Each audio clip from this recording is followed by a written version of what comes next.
নবীকে বলতে বলেছে অথচ নবী বলেনি, তাহলে নবী খেয়ানতকারী। নাউজুবিল্লাহ। কথা মনে হয় বুঝাতে পারিনি। এটা হলো রাসূলের দায়িত্ব। এটা কার দায়িত্ব? রাসূলের দায়িত্ব।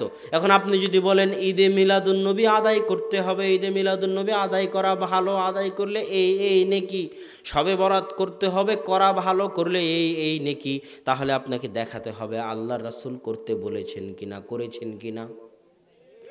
যদি দেখাতে না পারেন তাহলে একটা নেকির কাজ সেটা আল্লাহ রাসূল বলে যাননি অথচ ওর মধ্যে নেকি আছে, তাহলে আল্লাহ রাসূল তো আমানতের খেয়ানত করেছে। নাউজুবিল্লাহ। তাহলে তুমি নবী হও বেটা, তুমি রাসূল হও।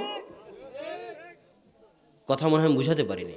অতএব যখনই বেদাত করবেন তখনই আল্লাহ রাসূলকে রাসূল হিসেবে মানা থেকে আপনি বাদ দিয়ে দিলেন। বেদাত করা মাত্রই আল্লাহ রাসূলের রিসালাত আপনি কাটিয়ে দিয়েছেন। এই জন্য শিরক করলে আগের সব নেকি নষ্ট হয়ে যাবে, আর বেদাত করলে যতদিন ক্ষমা না চাইবেন, তওবা না করবেন, ততদিন কোনো ইবাদত কবুল হবে না। শিরক বেদাত কাকে বলে এটা আরেকটু ভালোভাবে বুঝে যাওয়ার জন্য দাঁড়িয়ে থাকেন, বসে থাকেন, একটা জিনিস মনে রাখবেন। বক্তব্যের সব অংশ ভুলে গেলেও এই অংশ যদি মনে থাকে তাহলে মরা পর্যন্ত আপনি বুঝতে পারবেন আব্দুল্লাহ ভাই ওই দিন শিখিয়ে দিয়েছিল যে এটা বেদাত, এটা সুন্নাত, এটা হালাল, এটা হারাম। ঠিক আছে, তাহলে আমি বুঝতে পারতেছি। এই শিখিয়ে দেওয়া কথাটুকু, মূলনীতিটুকু যদি আজ মনে রাখতে পারেন তো আপনার সামনে স্পষ্ট হয়ে যাবে কোনটা কি। সেটা কি? ইসলাম দুই ভাগে বিভক্ত করেছে মানুষের জীবনকে। মানুষের জীবনকে কয় ভাগে ভাগ করেছে ইসলাম? এক, মানুষের ইবাদতগত জীবন, আধ্যাত্মিক জীবন, সালাত, সিয়াম, হজ, জাকাত, জিকির, আজকার, তাসবিহ, তাহলিল, দান, সাদাকা, এগুলো হচ্ছে ইবাদত। এগুলো কি? ইবাদত।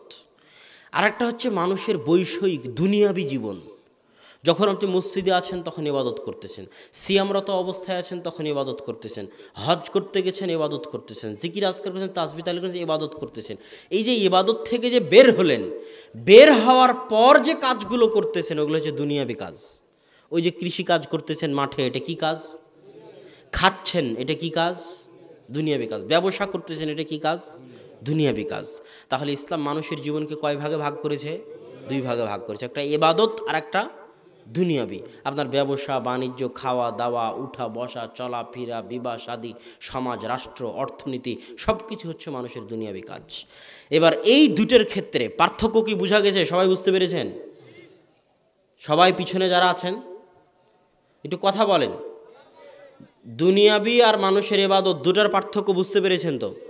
এবার যখন বুঝতে পেরেছেন তখন এবার সামনে আগান। সেটা হচ্ছে যেটা আপনার ইবাদতগত জীবন আর যেটা আপনার দুনিয়াবি জীবন, এই দুইটার সাথে চারটা হুকুম আছে। এক হালাল, দুই হারাম, তিন সুন্নাত, চার বেদাত। তার মধ্যে হালাল হারাম হচ্ছে দুনিয়ার সাথে সম্পৃক্ত, আর সুন্নাত বেদাত হচ্ছে ইবাদতের সাথে সম্পৃক্ত। আপনি যদি আমাকে এসে বলেন আব্দুল্লাহ ভাই মদ খাওয়া সুন্নাত না বেদাত, মদ খাওয়া হালাল না হারাম, এই প্রশ্ন করতে হবে। প্রশ্নই ঠিক হয়নি, কথা বুঝতে পারেননি? তাহলে দুনিয়ার সাথে সম্পৃক্ত কি? হালাল আর হারাম। আর ইবাদতের সাথে সম্পৃক্ত কি? সুন্নাত আর বেদাত। এবার আসেন হালাল হারামের ক্ষেত্রে তথা দুনিয়ার ক্ষেত্রে ইসলামের মূলনীতি হচ্ছে আল্লাহ এবং আল্লাহ রাসূল কোরআন এবং হাদিসে যা নিষেধ করে গেছেন তা বাদ দিয়ে কিয়ামত পর্যন্ত যা যা আবির্ভাব হবে সবই হালাল। কথা বুঝতে পেরেছেন? মানুষজন বলবে যে হুজুর সাহেব আপনি যে বলতেছেন যে একসাথে হাত তুলে দোয়া করা হাদিসে নাই, ঈদে মিলাদুন্নবী হাদিসে নাই, তো মাইক ব্যবহার করতে হবে, লাইট ব্যবহার করতে হবে, মোবাইল ব্যবহার করতে হবে, এটা কোন হাদিসে আছে? এগুলোও তো মানুষ তৈরি করেছে। ওটা বোঝানোর জন্য আপনাকে এই মূলনীতিটা বলতেছি, এটা আপনাকে বুঝতে হবে। সেটা কি? দুনিয়াবি জীবনে আল্লাহ এবং আল্লাহ রাসূল যা নিষেধ করে গেছে তা বাদ দিয়ে কিয়ামত পর্যন্ত যা হবে সবই কি? জোরে বলেন, সবই কি? হালাল। সন্দেহ হচ্ছে নাকি আপনাদের? সন্দেহের কোনো অবকাশ নাই। আর যেমন একটা উদাহরণ দেখেন খাওয়ার ক্ষেত্রে, আল্লাহ কোরআনে বলেছে হুররিমাত আলাইকুমুল মাইতাতু ওয়াদ-দাম, তোমাদের জন্য হারাম করে দিয়েছি মৃত জিনিস, তোমাদের জন্য হারাম করে দিয়েছি রক্ত, তোমাদের জন্য হারাম করে দিয়েছি লাহমুল খিনজির, শুকুরের গোশত। এটা আল্লাহ হারাম করেছে। এবার আল্লাহ রাসূল হাদিসে হারাম করতেছে, তোমাদের জন্য হারাম করে দিলাম যিনাবিন, প্রত্যেক যে প্রাণী যার শিকারী দাঁত আছে, প্রত্যেক যে প্রাণীর শিকারী দাঁত আছে ওই প্রাণী খাওয়া তোমাদের জন্য হারাম। জি মিখলাবিন, প্রত্যেক যে প্রাণীর থাবা আছে ওই প্রাণীর গোশত খাওয়া তোমাদের জন্য হারাম। প্রত্যেক যে প্রাণী ময়লা খাদ্যদ্রব্য অপবিত্র জিনিস ভক্ষণ করে তারা গোস্ত খাওয়া তোমাদের জন্য হারাম। সেবাউন, প্রত্যেক যে প্রাণী হিংস্র সেই প্রাণীর গোস্ত খাওয়া তোমাদের জন্য হারাম। এগুলো সব কে হারাম করলো? আল্লাহ রাসূল।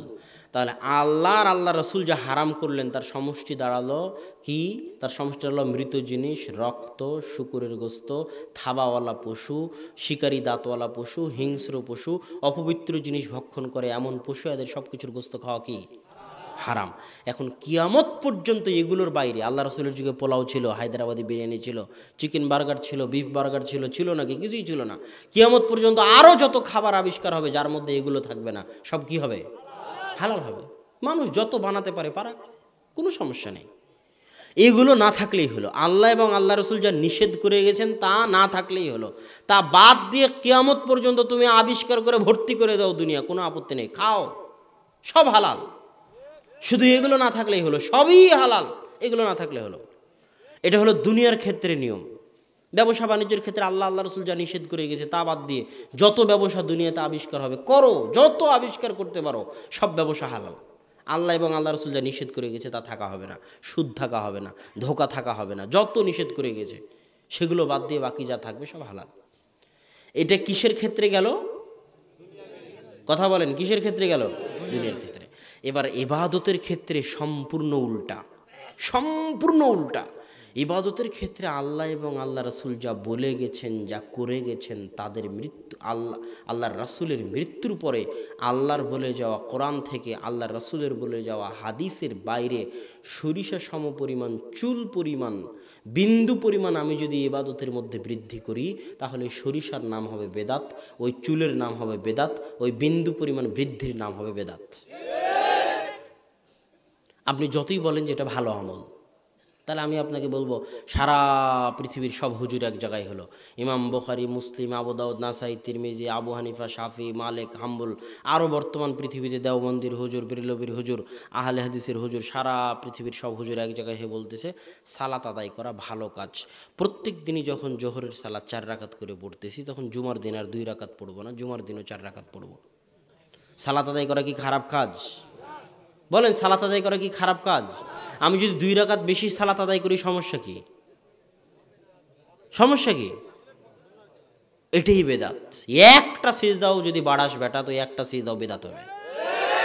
আর ওই একটা সিজদা তোকে জান্নাতে নিয়ে যাওয়া দূরের কথা, টেনে জাহান্নামে নিয়ে যাবে। অনেক ভয়াবহ জিনিস বেদাত, মানুষকে আমরা বুঝাতে ব্যর্থ। ইমাম মালিকের দরবারে একজন ব্যক্তি এসে বলতেছে, ইমাম মালিক উরিদু আন উহরিমা মিন কবরে রাসূলিল্লাহ।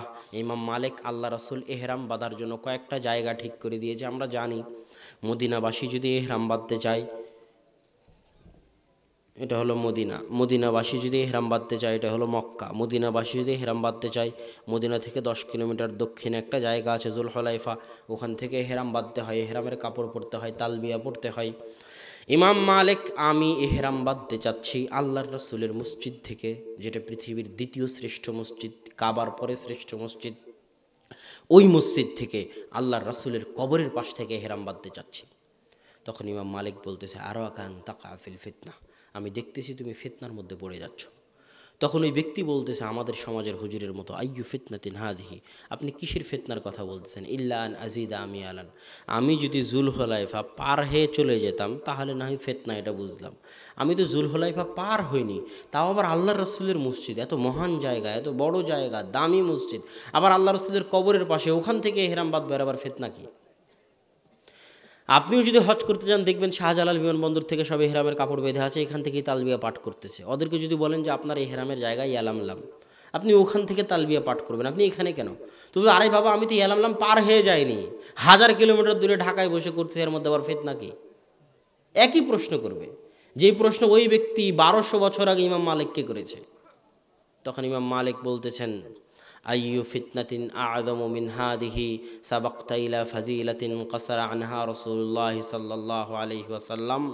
এ আল্লাহর বান্দা, এর চাইতে বড় ফিতনা দুনিয়াতে আর কিছু হতে পারে না, এর চাইতে বড় ফিতনা দুনিয়াতে আর কিছু হতে পারে না যে তুমি এমন ফজিলতের পিছনে ছুটতেছো, এমন আমলের পিছনে ছুটতেছো যেই ফজিলত, যে আমলের পিছনে দুনিয়ার সবচেয়ে তাকওয়াবান, সবচেয়ে পরহেজগার, সবচেয়ে আল্লাহ ভীরু মুহাম্মদ সাল্লাল্লাহু আলাইহি ওয়াসাল্লাম করেননি।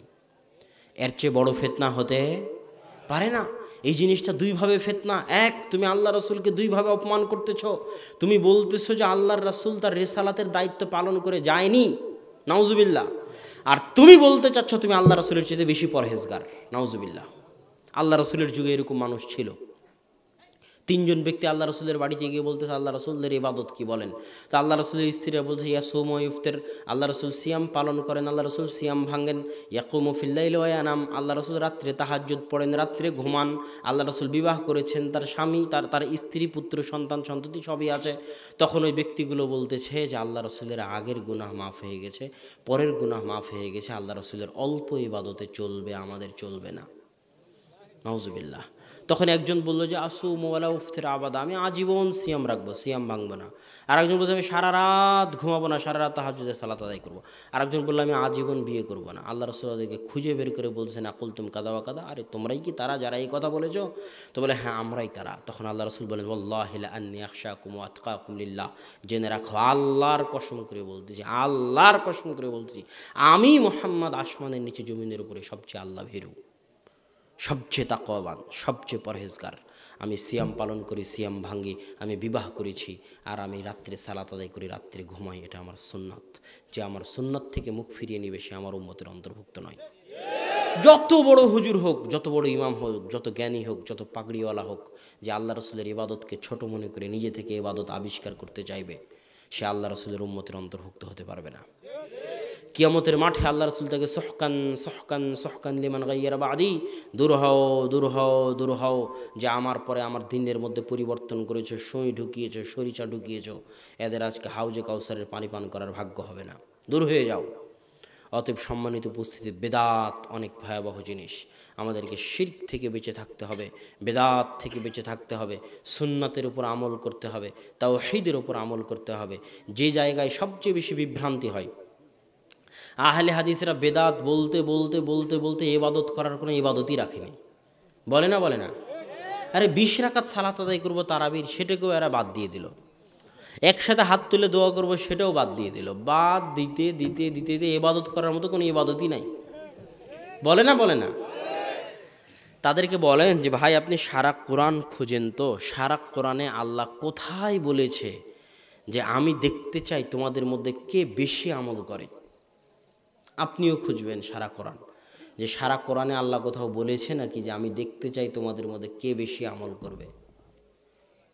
কোরআন খুঁজেন, সারা কোরআন খুঁজে দেখবেন আল্লাহ যেখানে আমলের কথা বলেছে ওখানেই বলেছে মান আমিলা আমালান সালেহ, যে সৎ আমল করবে। আল্লাহ বলেনি যে অধিক আমল করবে, আল্লাহ বলেছে যে সৎ আমল করবে। আইয়ুকুম আহসানু আমালা, আল্লাহ পরীক্ষা করতে চান কে তোমাদের মধ্যে উত্তম আমল করেন। আল্লাহ বলেননি কে তোমাদের মধ্যে অধিক আমল করেন। সারা কোরআন খুঁজেন। আমার চ্যালেঞ্জ, আপনি আমার কথা কেন বিশ্বাস করবেন? কোরআন খুঁজে দেখেন। আল্লাহ সব জায়গায় যেখানে আমলের কথা বলেছেন ওখানে কি আমলের কথা বলেছেন? সৎ আমল। কি আমলের কথা বলেছেন? উত্তম আমল। সৎ আর উত্তম। তুমি যে 1000 রাকাত সালাত আদায় করো বেটা, আর এই 1000 রাকাত সালাত যদি উত্তম না হয়, যদি সৎ না হয়, তো এই 1000 রাকাত সালাত জান্নাতে নিয়ে যাও দূরের কথা, জাহান্নামে নিয়ে যাবে। আর যদি একটা সিজদাও সৎ আর উত্তম হয়, তো একটা সিজদাই জান্নাতে নিয়ে যাবে। সৎ উত্তম কেমনে হয়? 2টা শর্ত থাকলে সৎ উত্তম হয়। 1, ইখলাস থাকতে হবে, আল্লাহর সন্তুষ্টির জন্য হতে হবে। 2, আল্লাহর রাসূলের সুন্নাত অনুযায়ী হতে হবে। আল্লাহর রাসূলের সুন্নাতের উপর মাতাব্বরি করা যাবে না, বাটপারি করা যাবে না, বেশি ইলমের দাপট দেখানো যাবে না, বেশি যুক্তিতর্ক দেখানো যাবে না। যেভাবে আল্লাহ রাসূল বলেছে পারলে ওভাবে করো, না পারলে বাদ দিয়ে দাও।